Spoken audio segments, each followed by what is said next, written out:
Student engagement is a multidimensional construct composed of emotional, behavioral, and cognitive domains. Originating in the writings of Frederick Blumenfeld in Paris, this model has been widely adopted in recent decades across the educational literature and is used to explain the successes and failures both of students, teachers, and a variety of educational programs and systems.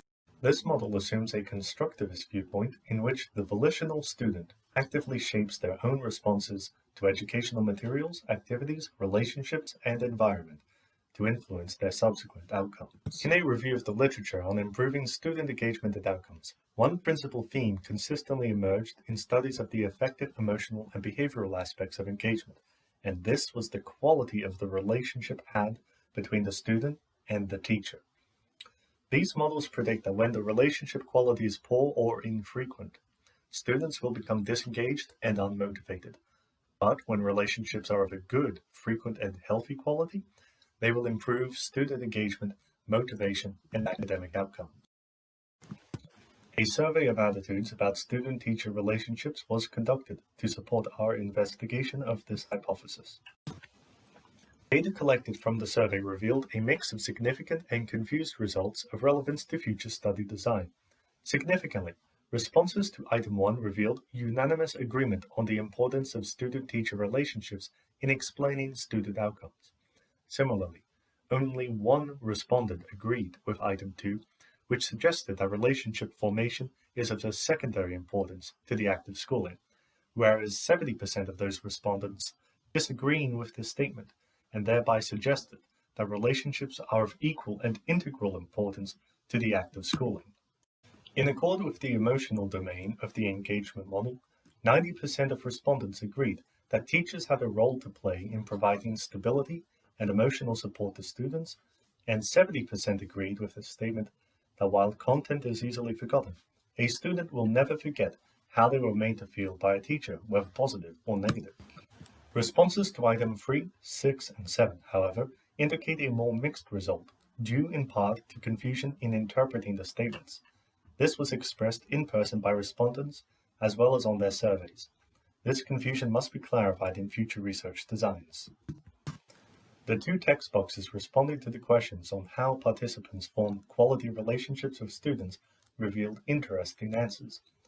Time, effort, and opportunity for volitional co-construction of learning featured heavily in their responses, as did fairness and clarity. A key takeaway from this section is a quote from one respondent when they said, "Patience. You will appreciate the qualities of a student over time." The purpose of this research in regards to the data collection protocol of an artifact analysis is not to carry out a comprehensive review of project-based learning programs. Instead, the objective is to assess which classroom-based factors or strategies affect the motivation and engagement of secondary school students. The proforma and lesson plan provided are artifacts supplied by the educator to assess which components of the PBL pedagogy they will be implementing within the classroom and how they will be able to effectively execute it. 5 lesson plans were assessed from a range of faculties, however 2 of which were analysed in depth. The first lesson plan was composed by a PDHP staff member who primarily focused upon a student-centered constructivist learning approach. This approach is suggested to work alongside project-based learning and has been correlated with improving student engagement within the classroom. Through analysis of the data, it is evident that the educator aimed to ensure that students were engaged throughout the lesson through collaborative group-based activities as well as Kahoot quizzes designed to enhance student engagement and promote valuable skills such as problematic knowledge and high-order thinking. This is also evident within the lesson plan and data collection protocol, as the educator has provided differentiated activities to cater for the diverse learning needs of all students. Differentiation is a pedagogical framework that provides students with both inclusive and equitable education regardless of student learning ability, and has shown to improve student engagement within the classroom. The integration of collaborative group-based activities also differentiates the learning for all students and coincides with the principles of project-based learning designed to improve and enhance student engagement. This analysis was not limited to classroom-based lesson plans, whereas another educator had created a practical lesson which provides a different perspective as to whether specific factors affect the motivation and engagement of secondary school students. In conjunction to the quality teaching framework, it is evident that engagement was a primary focus through activities that target a project-based learning approach. These activities are also differentiated to promote inclusivity, which is suggested as a critical component of a game sense pedagogy in regards to improving student engagement. Similarly, this lesson plan focused upon a student-centered approach and works in conjunction with Zachary's analysis of building positive student-teacher relationships in regards to enhancing student engagement. This is evident as the educator has built a level of trust and rapport with the students to take them outside for a practical lesson. It is also evident that the content is relevant and specific to students' interests, which has been proven to enhance student engagement immensely. Students are also provided with the opportunity to work in teams, which prioritizes a project-based learning approach and designed to improve and enhance student engagement. These lesson plans and themes within the data collection protocol support the theory that student engagement of secondary school students is enhanced through project-based learning and student-centered teaching practices. Hello, my name is Kareem. My focus towards improving student engagement is the creation and implementation of experiential learning environments. I would like to begin with a quote from David Kolb's book titled Experiential Learning: Experience as the Source of Learning and Development. Experiential learning is a powerful and proven approach to teaching and learning that is based on one incontrovertible reality: people learn best through experience. Proposed by David Kolb in 1984, experiential learning is an approach to learning and education based on the experiential works of Vygotsky, Piaget, Dewey, and Lewin. As suggested by the name, experiential learning is the process of learning through experiences. I have chosen experiential learning as my focus point as it has proven to be an excellent method of engaging students in all forms of learning environments and is particularly great at creating authentic experiences that students often recall on when they need to tap into their learnt knowledge. This observational data analysis is based off observations made within and outside of the classroom while recently teaching at a Western Sydney public school. My teaching session at the school was to shadow a particular class throughout their lessons. I have observed 3 students for the data collection of this analysis, with each student observed in different environments. Student 1 demonstrated an unwillingness to learn and engage in the class activity during woodworks. The student had difficulty correctly cutting his piece of timber. I approached him and guided him towards the correct methods. Once he discovered the proper way to cut his piece of timber, I observed an immediate improvement in his attitude and willingness to participate in the activity. Student 2 was in a design class and was using a computer to design a model house. I observed this student as he used a computer game, Minecraft Education Edition, to experiment and design his desired house. The game allowed him to try things out and remove what he had built and try it again. After observing for some time, I noticed he discovered more efficient and aesthetically pleasing designs, effectively achieving the task through experiencing what worked and what didn't work so well. Student 3 was in an agricultural class at the school's miniature farm and had difficulty weeding and planting seeds. He was barely motivated anymore and thus unengaged.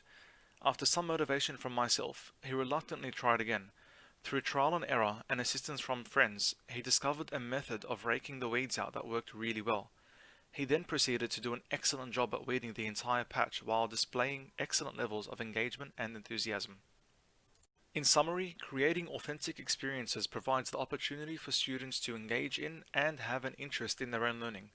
The examples presented in this data analysis involved significant amounts of collaborative work amongst students as they provided suggestions, support, and encouragement to each other. This also aligns with Shivan's study mentioned earlier, as both data collections have demonstrated collaborative-based learning to be a consistent factor in improving student engagement.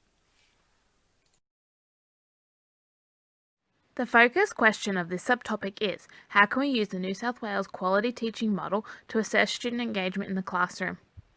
Student engagement has been identified as an important mediator between lesson quality and learning outcomes. The quality teaching model, developed by Gore and Ludwig, focuses on 3 dimensions of quality within the classroom. The dimensions are intellectual quality, quality learning environment, and significance. The aim of the quality teaching model was not to vilify teachers, but rather to provide support and make a substantial impact on student outcomes. The primary themes and issues that emerged from the literature regarding this topic were the distinction between on-task and off-task behaviours, the importance of professional judgment to assess engagement, and the problematic nature of using the quality teaching coding system as a single measurement of student engagement. And there was also a need to consult student assessments in conjunction to produce more authentic data. Following on from the literature, the lesson observations were conducted using the coding system outlined in the New South Wales Quality Teaching Model. The observations were accompanied by a pre- and post semi-structured interview to allow the interviewee to reflect, add their own opinions, ideas, and experiences regarding student engagement. The inclusion of interviews was based on the importance of the inclusion of a teacher's professional judgment to ensure the quantitative data from the observations did not exist in isolation and could be understood alongside teacher professional judgment. The results used in the quality teaching coding system on one Year 8 class across 3 subjects revealed there was a variation of student engagement based on subject. Text-heavy subjects had limited engagement with students and often required encouragement from the teacher, whereas subjects such as PDHPE and science, students were more engaged and more willing to discuss. A clear link between when the teacher focused on the quality learning environment and engagement led to higher engagement ratings amongst students. All 3 lessons had substantive communication between the teacher and students, which contributed significantly to increased student participation.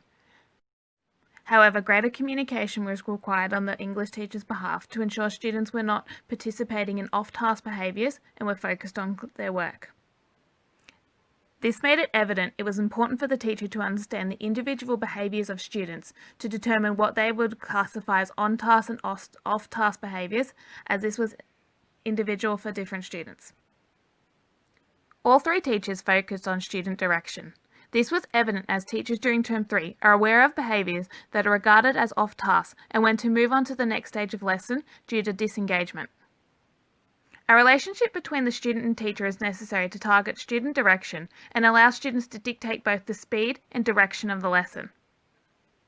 However, as stated earlier, this data should not be the only measurement of student engagement in the classroom. In addition to lesson observations, teachers participated in pre- and post-interview questions. These questions were semi-structured and allowed teachers to express their thoughts and opinions, but also their experiences during the lesson.